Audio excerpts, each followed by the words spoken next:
कांग्रेस का सारा शीर्ष नेतृत्व, बहनों और भाइयों, मैं आप सबको प्रणाम करते हुए आप सबकी तरफ से उत्तराखंड के गांव-गांव में आज राहुल जी की इस रैली पर टकटकी लगाकर देखने के लिए बैठे हुए सभी भाई बहनों की तरफ से राहुल जी आपका बहुत बहुत बहुत स्वागत करता हूं। हम अभिभूत हैं, आप हमारी महान सैन्य परंपरा को एक महान ऐतिहासिक दिन के मौके पर प्रणाम करने और उसका अभिवादन करने के लिए यहाँ पधारे। एक अजीब रिश्ता है आपके बीच में और बलिदानी लोगों के बीच में। 1971 की लड़ाई में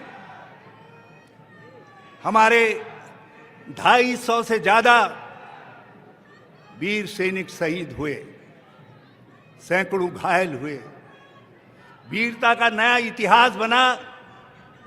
आज उस इतिहास के उन पन्नों में हमारी वीरता की परंपरा की गाथा को लिए हुए महावीर दीवान सिंह दानू के बेटे भतीजे भी यहाँ पर आए हैं, जो पहले महावीर चक्र थे।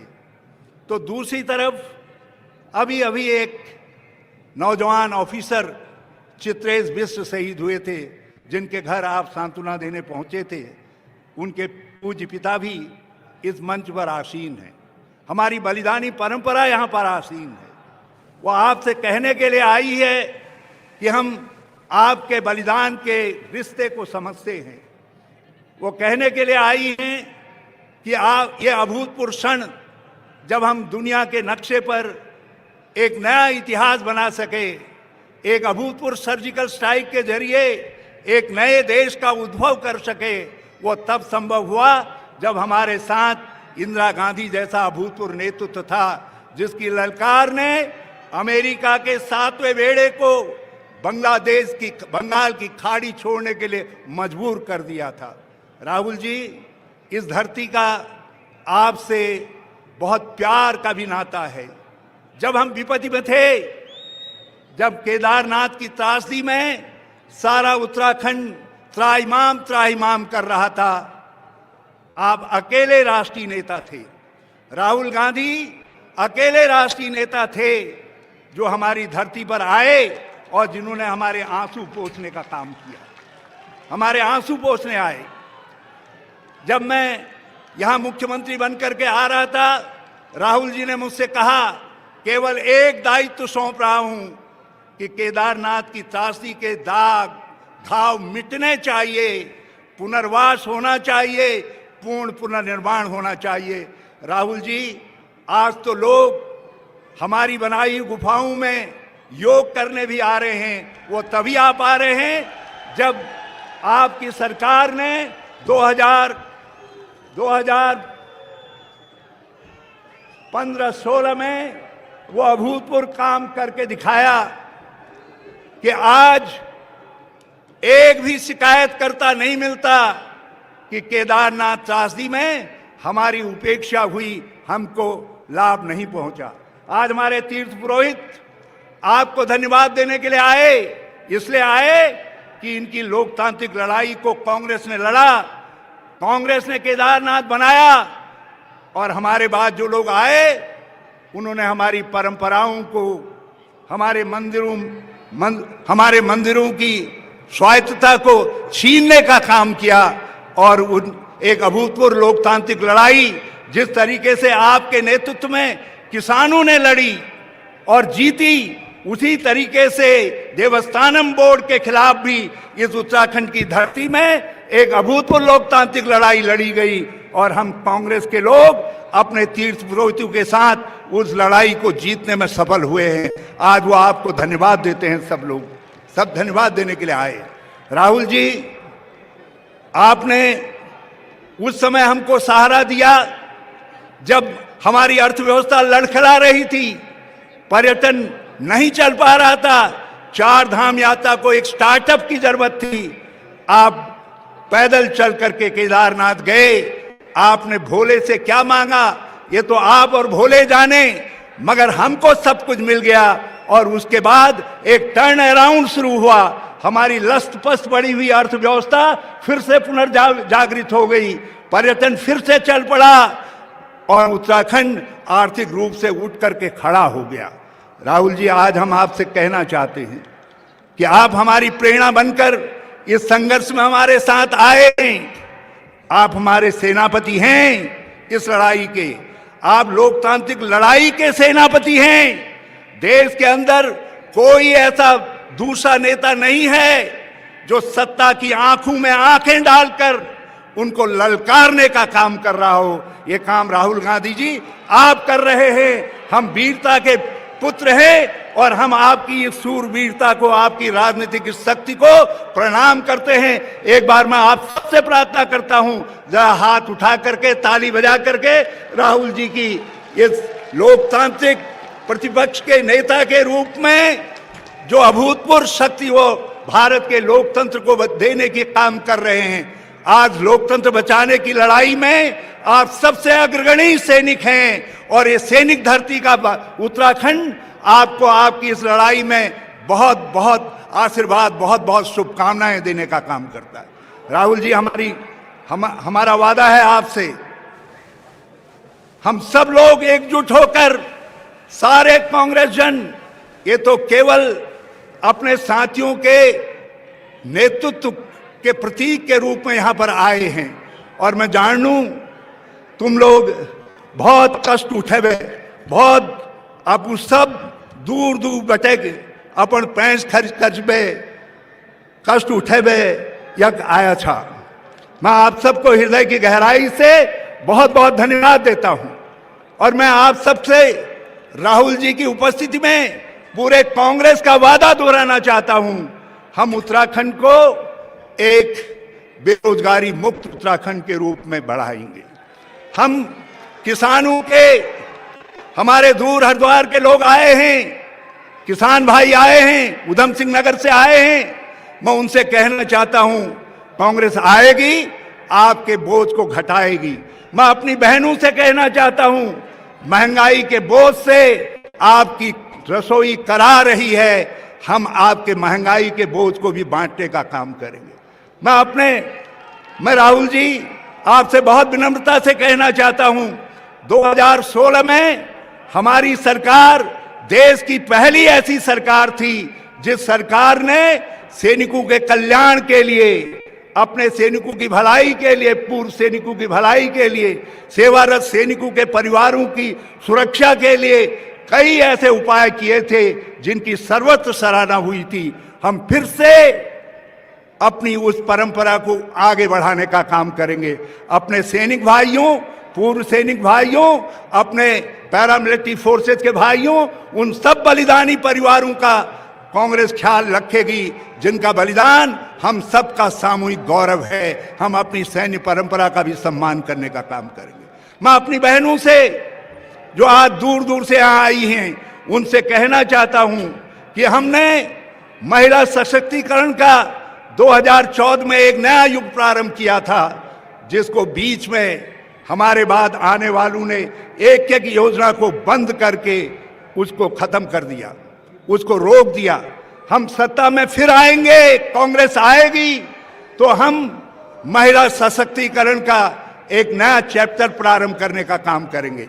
आर्थिक सशक्तिकरण के लिए हम उत्तराखंड को, राहुल जी, एक महिला आर्थिक सशक्तिकरण के मॉडल के रूप में विकसित करने का काम करेंगे, उसको आगे बढ़ाने का काम करेंगे।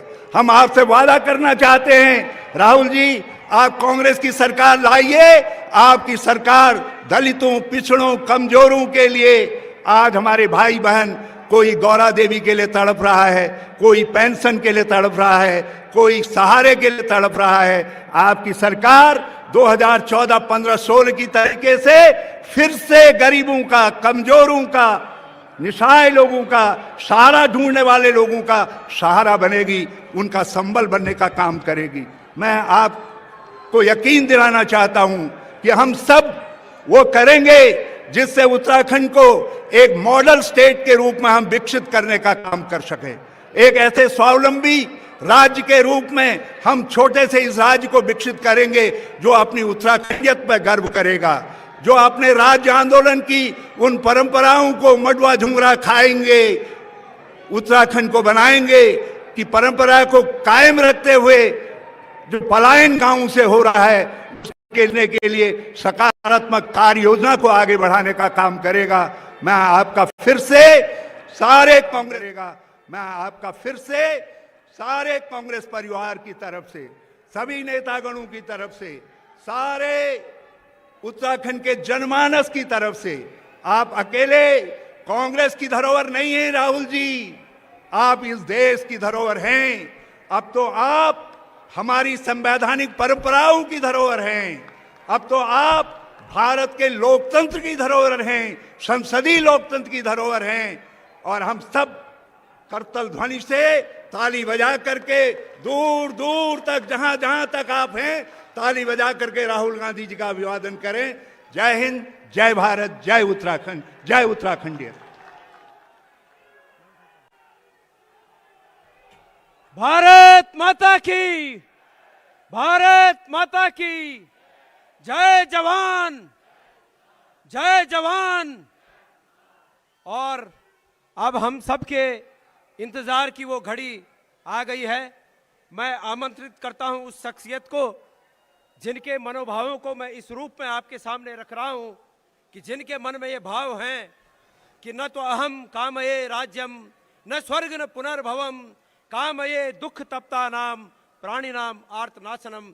जो दुख में तपते हुए लोगों के दुख को दूर करना चाहते हैं, शोषण मुक्त समाज के स्वप्न दृष्टा आदरणीय राहुल गांधी जी को मैं आमंत्रित करता हूं कि आप आएं और हम सबको संबोधित करने का कष्ट करेंगे।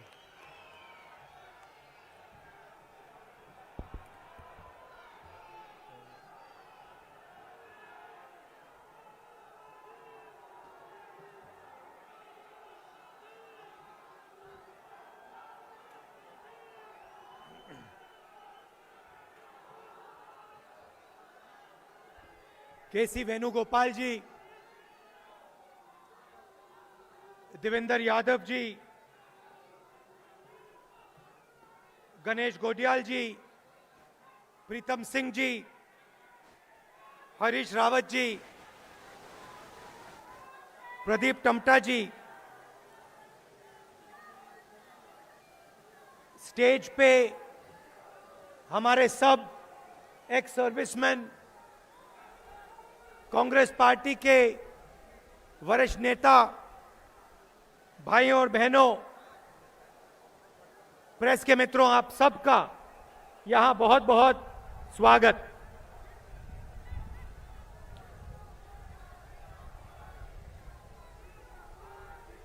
कुछ दिन पहले हेलीकॉप्टर में रावत जी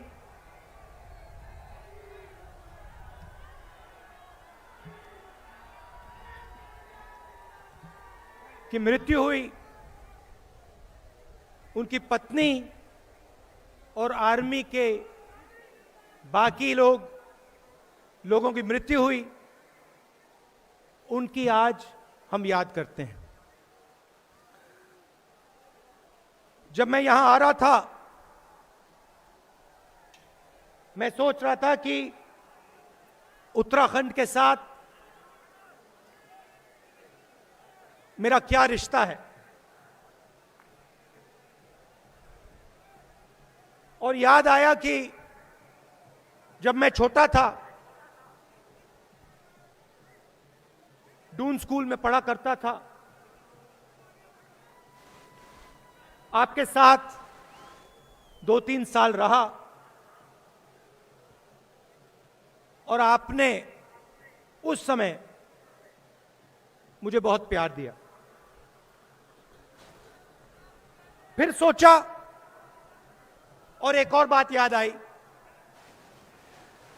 और शायद ये मेरे परिवार का और उत्तराखंड का रिश्ता है।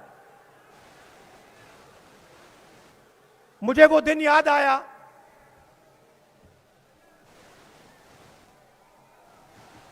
31 अक्टूबर जब मेरी दादी इस देश के लिए शहीद हुई और मुझे फिर 21 मई याद आया, जिस दिन मेरे पिता इस देश के लिए शहीद हुए।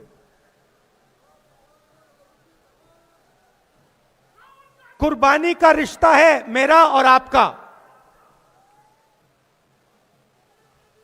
जो कुर्बानी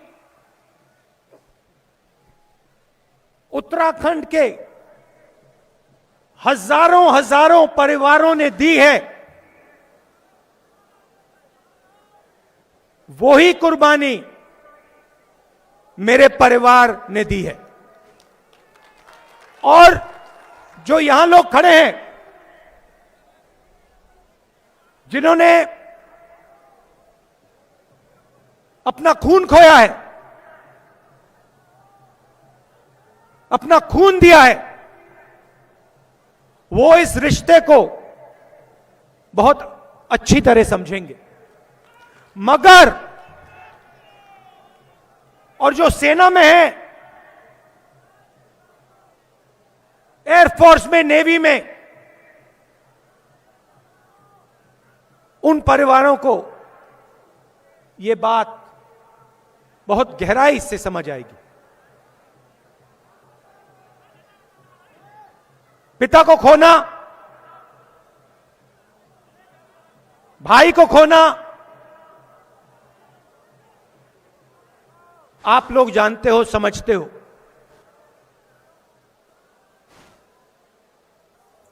मगर जिस परिवार ने ऐसी कुर्बानी नहीं दी,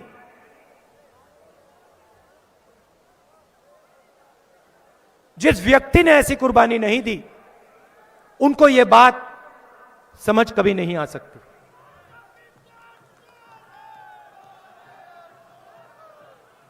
ये आपने देश को दिया है। आप कहते हो, कभी कभी मैं यहां आता हूं, आप कहते हो कि हमारे लोग बॉर्डर पे खड़े होते हैं, हमारे लोग सेना में, एयरफोर्स में, नेवी में। आपको दूसरे तरीके से बोलना चाहिए। आपको यह बोलना चाहिए कि उत्तराखंड ने हिंदुस्तान को सबसे ज्यादा अपना खून दिया है और देता रहेगा।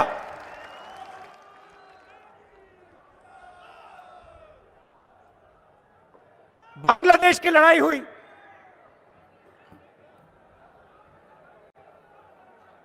तेरह दिन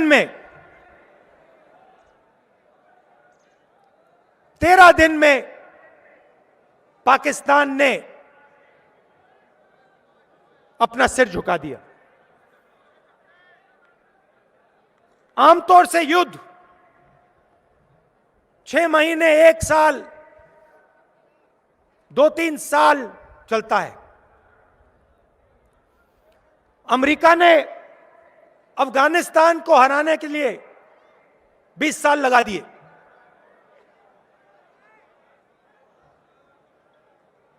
हिंदुस्तान ने पाकिस्तान को 13 दिन में हरा दिया।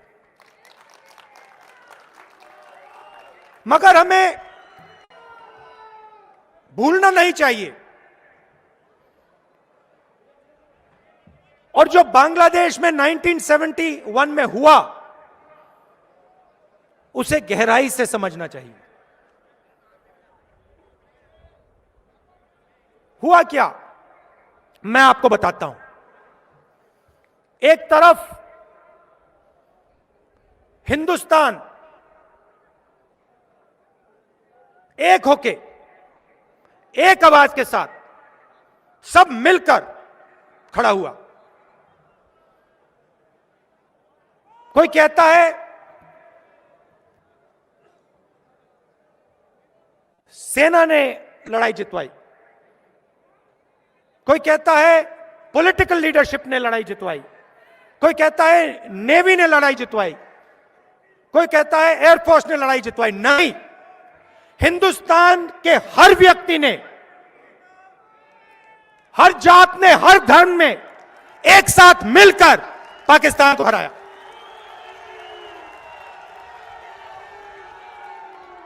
लाखों परिवारों ने अपने घर से सोना हिंदुस्तान की सरकार को दिया।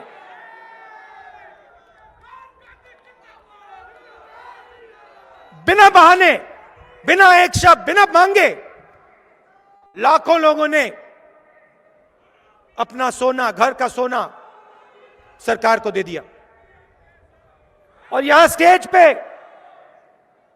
हमारी लीडरशिप बैठी है,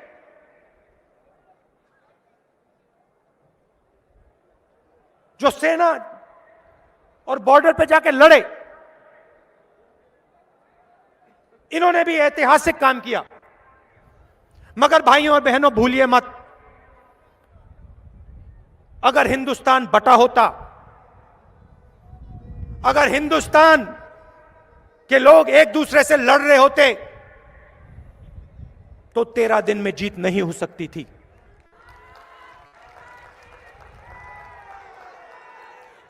दूसरी बात, 13 दिन में जीत क्यों हुई? क्योंकि भाई और बहनों, पाकिस्तान बटा हुआ था। पाकिस्तान के अंदर लड़ाई थी। ईस्ट पाकिस्तान और वेस्ट पाकिस्तान के अंदर लड़ाई थी। पाकिस्तान कमजोर था। यह सबसे जरूरी लेसन है। जब हिंदुस्तान एक होकर खड़ा होता है, एक आवाज से बोलता है, तो अमेरिका की 7th फ्लीट घूमकर वापस चली जाती है। कोई खड़ा नहीं हो सकता इस देश के सामने अगर यह देश एक साथ मिलकर एक आवाज के साथ बोलता है। कोई शक्ति नहीं है दुनिया में। भाइयों और बहनों, दुख की बात क्या है? आज देश को बांटा जा रहा है, देश को कमजोर किया जा रहा है, कमजोर किया जा रहा है। एक भाई को दूसरे भाई से लड़ाया जा रहा है। एक भाई दूसरे भाई को डरा रहा है। कमजोर लोगों को मारा जा रहा है। और पूरी की पूरी सरकार 2-3 लोगों के लिए, 2-3 पूंजीपतियों के लिए चलाई जा रही है।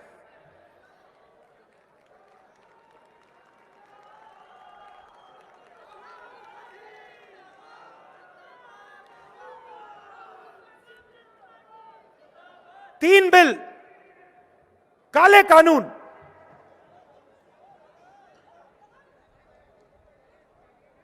किसानों के खिलाफ, उनकी मदद करने के नहीं, उनको खत्म करने के लिए बनाए गए। पूरे देश के किसान खड़े हुए, एक साथ खड़े हुए, पीछे नहीं हटे। देखिए क्या शक्ति है उनमें। डरे नहीं, पीछे नहीं हटे। एक साल बाद प्रधानमंत्री कहते हैं, हाथ जोड़ के कहते हैं, गलती हो गई,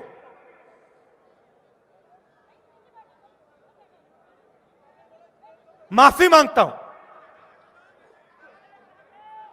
और फिर माफी मांगने के बाद जो 700 किसान शहीद हुए, उनके बारे में बीजेपी के लोग पार्लियामेंट में कहते हैं कि कोई शहीद नहीं हुआ, एक किसान की मृत्यु नहीं हुई। पंजाब की सरकार ने 400 किसानों को कंपनसेशन दिया।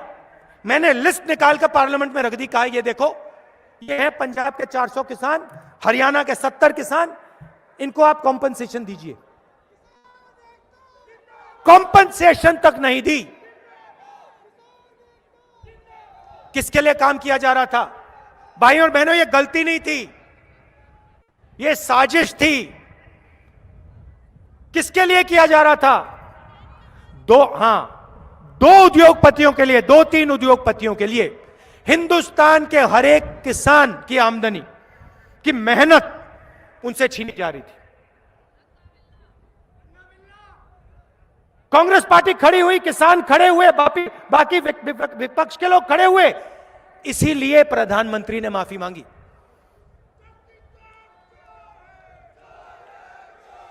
अब सुनिए, ठहरिए, देखिए, डिमोनेटाइजेशन, नोटबंदी, उसके बाद गलत जीएसटी, उसके बाद कोरोना के समय हिंदुस्तान के सबसे बड़े उद्योगपतियों को टैक्स माफ, मगर मजदूरों को बस या ट्रेन का टिकट नहीं दिया। ये क्या हो रहा है और क्यों हो रहा है? भाइयों और बहनों, चाहे वो नोटबंदी हो, चाहे वो गलत जीएसटी हो, चाहे कोरोना में जो सरकार ने एक्शन लिए वो हो, ये तीनों काम हिंदुस्तान के जो छोटे बिजनेस वाले हैं, मिडिल साइज बिजनेस वाले हैं, किसान हैं, मजदूर हैं, इन पर हिंदुस्तान के सबसे बड़े 2-3 पूंजीपति का आक्रमण है। यहां से लोगों का प्लान होता है, क्योंकि उत्तराखंड में आपको रोजगार नहीं मिलता।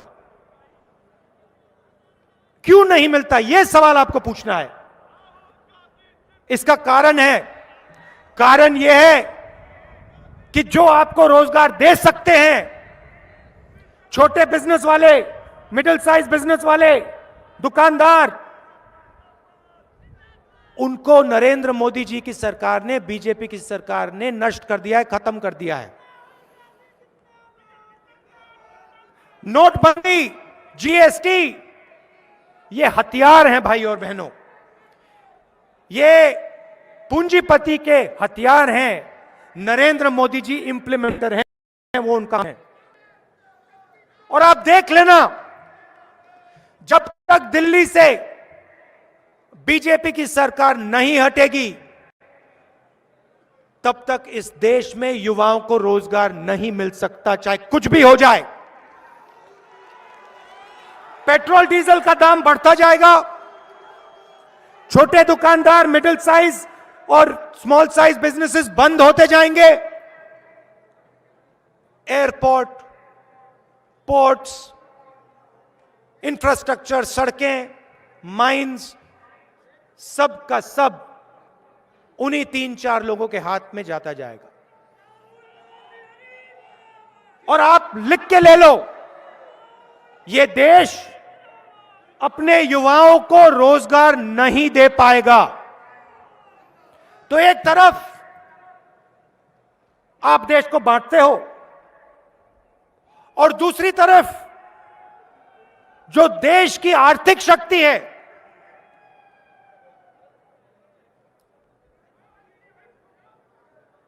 उसको आप नष्ट करते हो। भाइयों और बहनों, यह मत सोचिए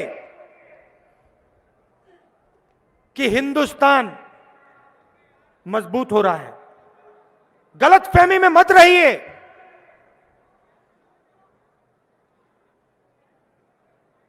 हेलीकॉप्टर, हवाई जहाज, तोप से देश मजबूत नहीं होता।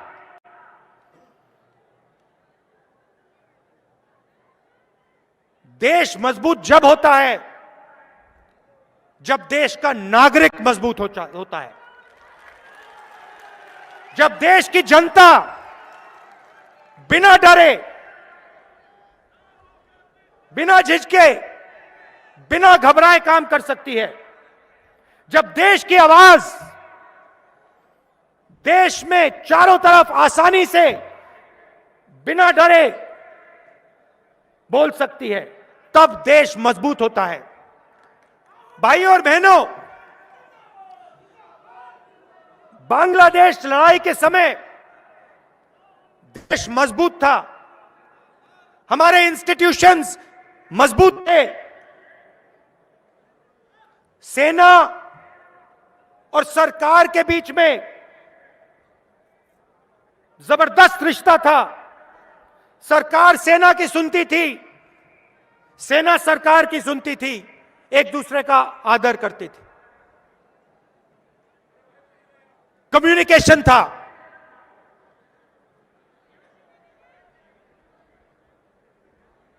हिंदुस्तान की अर्थव्यवस्था मजबूत थी, इसीलिए पाकिस्तान को 13 दिन में हराया। आज वो हालत नहीं है। हमारे मीडिया वाले कुछ भी कह लें,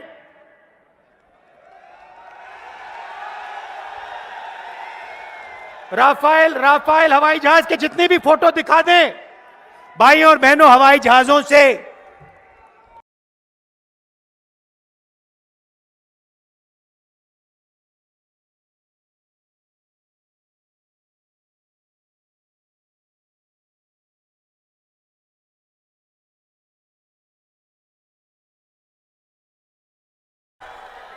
ये कांग्रेस पार्टी में और बीजेपी में फर्क है। हम आपकी कुर्बानी पहचानते हैं, समझते हैं। जो आपने सहा है, हमने सहा है। मैंने आपको बताया, मैं वो दिन कभी नहीं भूल सकता हूं जब मुझे स्कूल में बताया गया कि इंदिरा गांधी जी को 32 गोलियां लगी हैं। मैं भूल नहीं सकता। और वैसे ही उत्तराखंड में हजारों परिवार हैं जिनके घर में फोन आया, पापा शहीद हो गए, चाचा शहीद हो गए। रिश्ता है आपके बीच में, मेरे बीच में, इसलिए मैं खुल के बोल सकता हूं आपके साथ। और आप बोल रहे हो, देखो मैं आपको बताता हूं, मुझे फर्क नहीं पड़ता, मगर देखिए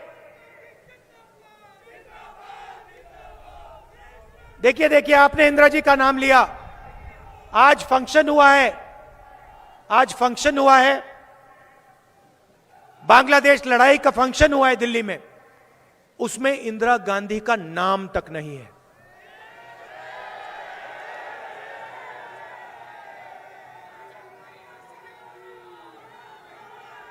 जिस महिला ने 32 गोली खाई, इस देश के लिए 32 गोली खाई,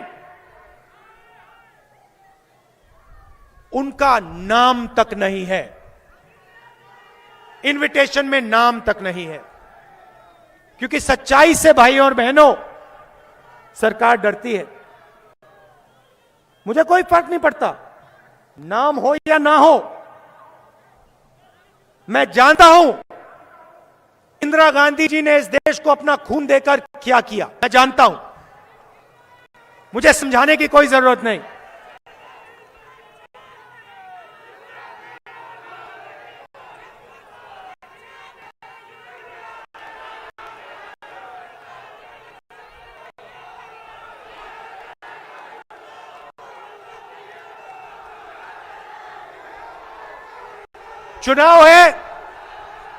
चुनाव है, मैं आपको 2-3 चीजें कहना चाहता हूं। आपके सामने सबसे बड़ी समस्या बेरोजगारी की है। आपके लोग यहां से पलायन करते हैं, बाकी प्रदेशों में जाते हैं। और आपकी दूसरी मुश्किल, दूसरी कठिनाई, महंगाई।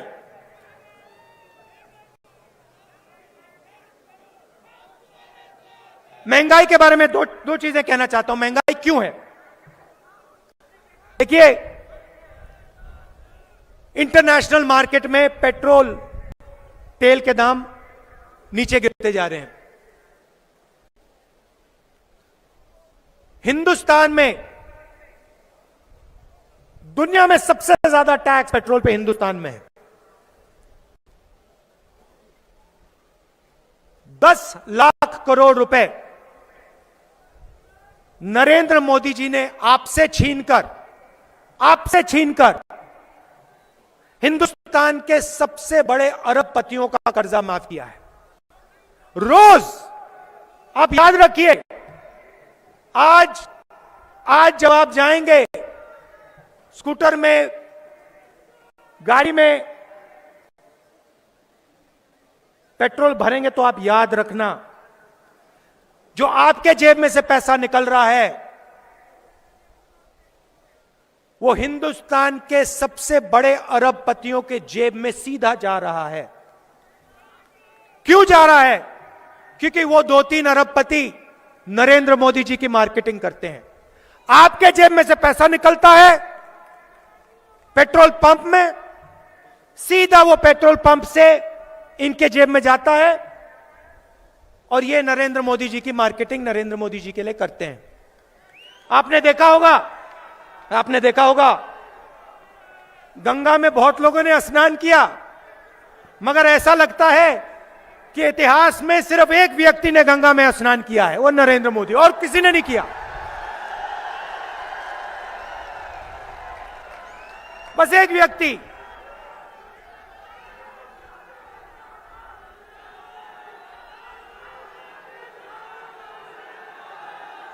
और कोई गंगा में स्नान नहीं करता।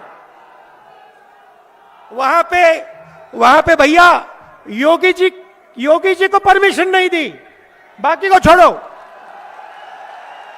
राजनाथ सिंह जी, योगी ना, आप लोग परे हो जाओ, इस साइड खड़े हो जाओ। नरेंद्र मोदी जी स्वयं एक ही हिंदुस्तानी है जो गंगा में स्नान कर सकता है। चलिए, रोजगार उत्तराखंड में जब आएगा, जब छोटे और मिडिल साइज बिजनेस वालों की मदद होगी, रोजगार जब आएगा, जब किसानों की रक्षा होगी और किसानों को नई टेक्नोलॉजी का फायदा दिया जाएगा। 2-3 पूंजीपति को पूरा का पूरा धन देने से उत्तराखंड आगे नहीं जा सकता। और मैं आपको गारंटी देता हूं कि जब यहां कांग्रेस पार्टी की सरकार आएगी, किसानों की रक्षा होगी, उनकी पूरी मदद होगी। कानून बनाए जाएंगे तो उनके लिए बनाए जाएंगे, 2-3 पूंजीपति के लिए नहीं बनाए जाएंगे। और जो हमारे युवा हैं, जो स्मॉल एंड मीडियम बिजनेस वाले हैं, जो दुकानदार हैं, उनको सरकार पूरी सहायता देगी। और एक बार फिर आपके इस प्रदेश में रोजगार पैदा होना शुरू होगा। आप सब आए, दूर दूर से आए, इतने प्यार से आपने मेरी बात सुनी, इसके लिए मैं आपको दिल से धन्यवाद करता हूं। नमस्कार, जय हिंद।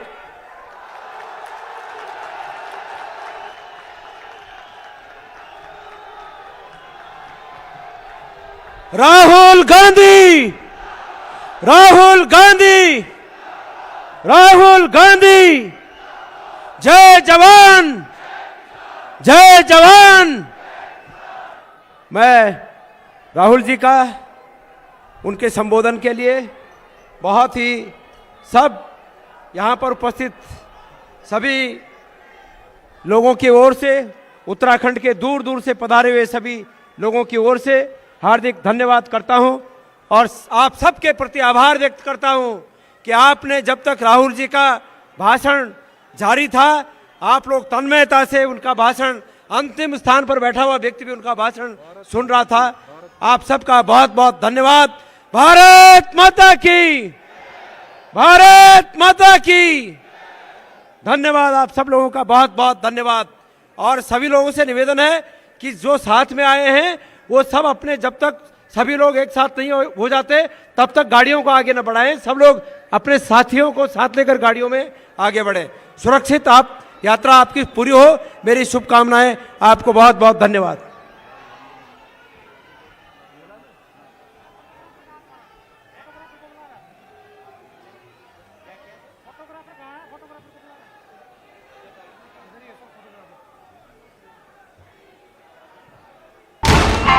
Cause